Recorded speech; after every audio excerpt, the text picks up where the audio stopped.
인사혁신처장님 좀 증언대로 나와주시고요. 그 다음에 백혜련 경정님께 마이크도 좀 하나 좀 지어주셨으면 좋겠고요. 제가 후반부에 저희 김봉식 청장님께도 좀 말씀드리려는데 보이지를 않아갖고 좀 이따 말씀드리면 좀 증언대로 좀 힘드시겠지만 좀 나와주실 걸 좀 부탁드리겠습니다. 예, 고양시갑 김성애입니다. 일단 아까 전에 존경하는 윤건영 의원님도 지적을 하셨는데 이 죄의식이 없다. 예, 조병로 증인이 왜 죄의식이 없어졌는지 징계 과정을 좀 살펴볼 필요가 있어 같아서요. 우리 조병로 증인 경찰에서 감찰 받으셨죠? 경찰에서 감찰 받으셨죠? 조병로 증인? 네, 예, 그때 성실하게 임하셨습니까? 네 그렇습니다. 감찰 조사도 직접 받으셨죠? 그 바로 언론 보도 나오고 그 다음 날 바로 받았습니다. 예. 네. 그런데 장소가 특이하더라고요. PPT 한번 보여주실까요? 출석 요구서에 나오는 장소인데 예, 깜짝 놀랐습니다. 사건 문의를 하면 사건에 대해서 문의할 거라고 하면서 어디로 나오라고 그러냐면 수원 남부경찰서 서장실로 출석해달라. 혹시 그때 뭐 하셨어요? 그때 직책이 어떻게 되셨습니까? 수원 남부경찰서 서장이셨잖아요. 네 그죠? 그렇습니다. 예. 감찰관이 요구를 한 게 서장실로 출석해달라. 그러니까 출근하면 저희가 가겠습니다. 이제 출장 서비스 아닙니까?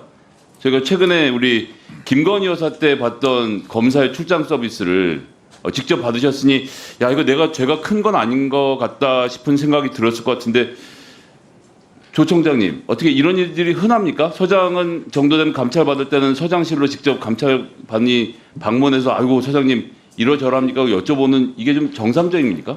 좀 확인을 해봐야 될 것 같습니다. 아니 뭐 출석 요구서가 있으니까요. 보통도 네. 그렇게 하시냐고요. 경찰 생활 오래 하셨으니까 감으로는 어떠십니까? 그래서 제가 뭐 그 감찰을 이제 해보지도 않고 네, 감찰 조사를 알겠습니다. 받아보지도 않았기 때문에 알겠습니다. 백혜령 증인은 어디서 받으셨어요? 감찰. 조사실에서 받았습니다. 그러니까 출두해서 받으신 거죠? 경찰서에 찾아왔습니다. 예, 경찰서에 찾아서 조사실에도 조사를 받으셨다 이런 말씀이시고요. 네. 그 다음에 김승호 혁신처장님, 지금 네. 이거 중앙징계가 판단을 하는 데 있어서 백혜령 경정의 의견을 청취하거나 출석을 요구하셨습니까? 저는 그날 참석하지 않았고 저는 지금 인사혁신처장이 아닙니다. 예, 그러니까 그 당시에 인사혁신처장이셨으니까 그리고 인사혁신처는 백혜령 증인을 출석시키지 않은 것으로 저는 알고 있습니다. 예, 아무런 자료를 제출하지 않으니 예. 당시에 책임자였던 처장한테 여쭤보는데 네. 제가 중앙일 참석 안 해서 뭐 그렇게 들었습니다 이렇게 답변을 하시는 것은 퇴직한 공직자로서의 자세가 아니지 않습니까? 제가 여쭤보는 문제가 아니라 들으시는 국민들한테 아우 뭐 그날 내가 안 갔는데 그걸 왜 나한테 물어봅니까라고 하는 건 좀 지나치지 않으세요? 사전에 저한테 자료를 요청하셨으면 저도 확인하고 왔을 텐데 뜻밖의 자료는 질문을 개인에게 하셔서- 하는 게 아니고요, 처장님. 예. 인사혁신처 네. 직접 근무하셨던 곳에 했는데 안 냈더라고요. 그래서 인사혁신처는 여쭤본 건데, 그 정도만 하겠습니다. 예, 징계의결 취재를 요구서를 하겠습니다. 백혜령 경정님, 조병로 경무관 전화를 받으시고 나서 수사에 부담을 느끼셨습니까? 안 느끼셨습니까? 부담이 이어지고 있는 상황이어서 당연히 부담을 느꼈습니다. 그럼 이제 전화 한 사람과 받은 사람의 주장이 다른데, 예. 전화를 한 사람은 경찰서 서장실에 가서 감찰을 하고, 그다음에 받은 사람의 내용은 인사혁신처는 제대로 확인하지도 않고, 그래서 제가 자료를 좀 보자고 하는데 인사혁신처는 아무런 자료를 제출하지 않기 때문에 진계신 전 처장님이 아니라 현재 인사혁신처의 문제에 대해서 뭐 이거 감사를 하든 아니면 최소한 자료를 하지 않는 점에 대해서 자료 제출하지 않는 점에 대해서 저희가 좀 징계를 해야 되지 않냐는 생각이 들고요. 조 총장님께도 마찬가지입니다. 그래서 이 사건이 불문에 붙이기로 결정을 했는데 원래는 윤희근 청장의 굉장히 화가 났다고 했는데 실제로 어떻게 됐냐면 불문에 붙였구나. 그러고 항소도 하지 않습니다.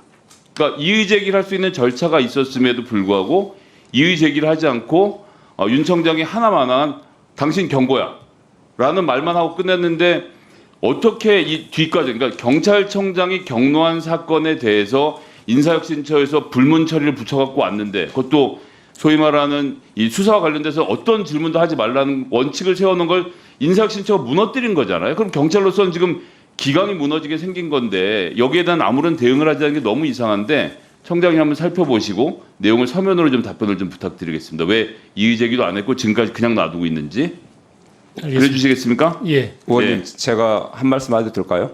아니요. 예. 그다음에 마약 사건 외압 관련돼서 저희 차장님 들어가주셨습니다. 김봉식 청장님 좀 앞으로 나오셔서 거기서 안 보였어요? 좀 여쭤보도록 하겠습니다. 총경으로 13년 5월에 되셔서 21년에 9년 만에 경무관 승진을 하시고 나서 23년 윤석열 대통령 취임 이후에 9월에 8개월 만에 치안감이 되고 24년 6월에 치안 정감이 됐습니다. 엄청나게 빠른 속도예요. 예. 그러니까 군으로 따지면 대령으로 한 9년 지내시다가 원스타 달았는 듯 싶었는데 치안 정감, 우리나라 치안 정감 몇 명 있죠? 7명 있습니다. 예, 7명 있는 중에 1명이 들어가셨네요. 어떻게 이렇게 그 어떤 이렇게 빨리 승진한 사례가 있습니까? 경찰 역사상? 기네스북 등재는 한번 검토해 보셨습니까? 인사 부분에 대해서는 제가 말씀드릴 답변드릴 부분이 아닌 것 같습니다. 그래서 말씀 못 하실 것 같아서 폴리스 TV라는 신문사에서 언론사에서 보도를 했더라고요. 내용 잠깐만 읽어드리면요. 김봉식 수사국장은 한때 술친구로 불릴 정도로 VIP와 가까운 사이였던 것으로 알려져 있다. 실제 대구에서 서울로 영전한 뒤 승진까지 했다. 라고 해서 보니까 89년에 경북청 전투경찰대에 부임하신 이후로 경찰 내내 수사부장 되기 전까지는 계속 대구 경북 지역에만 계셨더라고요. 맞습니까? 네. 그런데 갑자기 서울청으로 올라오는 경우도 굉장히 드물지 않습니까? 무슨 지방에 문제가 있다는 말씀 드린 게 아니라 그 지역에서 전문성을 획득하면 그 지역에서 계속 올라가기 마련인데 왜 갑자기 서울청으로 올라오셨습니까? 뭐 인사의 문제니까 모르신다고 답변하실 여쭤볼 게 네, 따로 인사 있었네요. 부분이고 또 청문회 마약 수사 외압과 관련이 없다고 생각되기 예. 때문에 말씀드리기가 적절하지 않은 것 같습니다. 술친구는 맞으십니까? 대통령하고? 아닙니다. 그러면 이 보도에 대해서 이의 제기를 하거나 하셨나요? 여기 좀 기자분 술친구라고 돼 있는데. 몇몇 기자분들에 대해서는 제가 사실 무근이라고 이야기를 드렸습니다. 아, 그런데 그냥 기사가 나갔지만 뭐 그냥 놔두신 겁니까? 술친구라는 것은 아마도 대구 고검으로 좌천됐던 시절 당시에 만난 적이 있다라고 하는 것 같은데 뵌 적이 없나요, 대구에서? 그것도 아닙니다. 여기 대구에서 뵌 적이 없는 사이인가요? 수십 년 전에 뵌 적은 있지만 최근에 뵌 적도 없습니다. 최근이라고 하지 마시고 대구 지역에 그러니까 제가 말씀드리지만 댓글로 좌천돼서 내려갔을 때 보신 적이 있는지 여쭤보는 겁니다. 없습니다. 없으신데 그러면 이런 것과 상관없이 2년 동안 1분만 더 주고 마무리 짓겠습니다. 네. 결국 이렇게 왜 승진을 하게 됐는지를 우리가 생각해 보면요, 재미있습니다 아주. 그 당시 수사부장이었던 김봉식 수사부장은 서울청장으로 영전을 하셨고요. 그 당시 강상문 형사과장은 희한하게도 영등포 서장으로 또 내려가서 딱 포스트를 잡습니다. 그리고 그 당시에 영등포 서장이셨던 김찬수 서장은 대통령 비서실로 들어가죠. 전 지금 김용현 국방장관이 청와대 명으로 딱 지금 대통령실 명으로 딱 가서 앉는 거랑 이 사건이랑 구조상으로 너무 비슷한 것 같은데 이런 의혹에 대해서 지금 제대로 대통령실도 경찰청도 답변 못하고 있는 것이 가장 큰 문제가 아닌가. 이 점을 좀 짚고 싶었습니다. 마무리하겠습니다. 네, 수고하셨습니다.